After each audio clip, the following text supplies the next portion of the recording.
Siswa berunjuk rasa di depan Balai Kota DKI Jakarta. Mereka menuntut Gubernur DKI Jakarta untuk menghapus prioritas usia dalam aturan penerimaan peserta didik baru atau PPDB DKI Jakarta.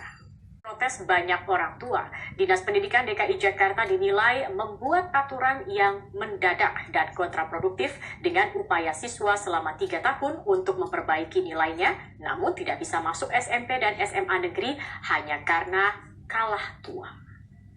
Tahun sebelumnya yang mengandalkan nilai UN dan jarak sekolah, tahun ini usia calon siswa baru menjadi persyaratan, di mana usia calon siswa yang lebih tua diprioritaskan dalam penerimaan peserta didik baru atau PPDB DKI Jakarta. Aturan baru ini menjadi polemik karena dinilai tidak memberikan keadilan bagi para siswa. Untuk mengetahui bagaimana menyikapi masalah ini, sudah bersama kami Koordinator Orang Tua Siswa Tita Sudirman. Selamat Gubernur dan Wakil Gubernur, tetapi hasilnya dikatakan tidak bisa mengubah keputusan. Apa sebenarnya menjadi dasar dari Pemprov kemarin, Bu, dalam pembicaraan ini yang akhirnya mereka tetap kekeh gitu dengan aturan ini?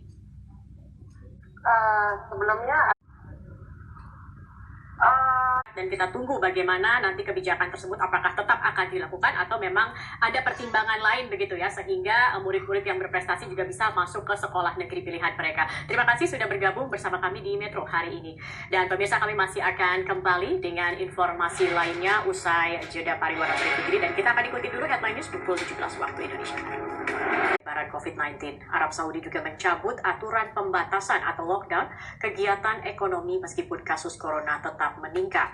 Dengan dicabutnya untuk Arab Saudi, Agus Maftu Abe Gabriel memastikan keputusan pemerintah Arab Saudi yang tetap melaksanakan ibadah haji 1441 Hijriah dengan jumlah yang sangat terbatas. Namun tidak semua ekspatriat yang bermukim di Arab Saudi dapat berhaji kecuali mendapat izin dari pemerintah setempat. Dan berikut kami hadirkan cuplikan dialog bersama dengan Duta Besar Republik Indonesia untuk Arab Saudi, Agus Maftu, di program Metro Pagi Primetime pada pagi tadi. Membatalkan pemberangkatan jemaah haji di musim haji tahun 1441 Hijriah atau tahun 2020 Masehi akibat pandemi COVID-19, pemerintah Arab Saudi kini resmi memutuskan ibadah haji diselenggarakan secara terbatas hanya bagi warga negara Arab Saudi atau ekspatriat yang telah menetap di Arab Saudi. Pemerintah Indonesia melalui Menteri Agama Fahrul Razi menghargai dan mengapresiasi keputusan Arab Saudi yang mempertimbangkan keselamatan manusia serta merujuk pada kaidah hukum Islam. COVID-19 Ahmad Yuryanto mengatakan ada penambahan kasus positif sebanyak 1.051 kasus.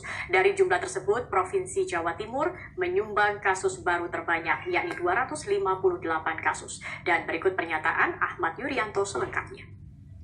Pemirsa, pemerintah menyatakan akan melakukan banyak modifikasi cuaca sebagai upaya pencegahan kebakaran hutan dan lahan di masa musim kering. Berdasarkan peristiwa sebelumnya, Kementerian Lingkungan Hidup dan Kehutanan menyebut fase pertama kebakaran hutan telah dilewati pada Maret-April dan fase kedua diprediksi terjadi pada Juni hingga Agustus. Hal ini Presiden Joko Widodo meminta para kepala daerah cepat tanggap dalam mencegah terjadinya kebakaran hutan dan lahan. Presiden menginstruksikan manajemen pengendalian lapangan harus terkonsolidasi dengan baik. 3 orang meninggal dan 15.000 orang terpaksa harus dievakuasi akibat hujan deras disertai angin yang melanda wilayah selatan Tiongkok. Sekaligus menutup perjumpaan kita dalam Metro hari ini, mewakili teman-teman yang bertugas, saya Zakia Arfan mengucapkan terima kasih atas kebersamaan Anda. Selamat sore.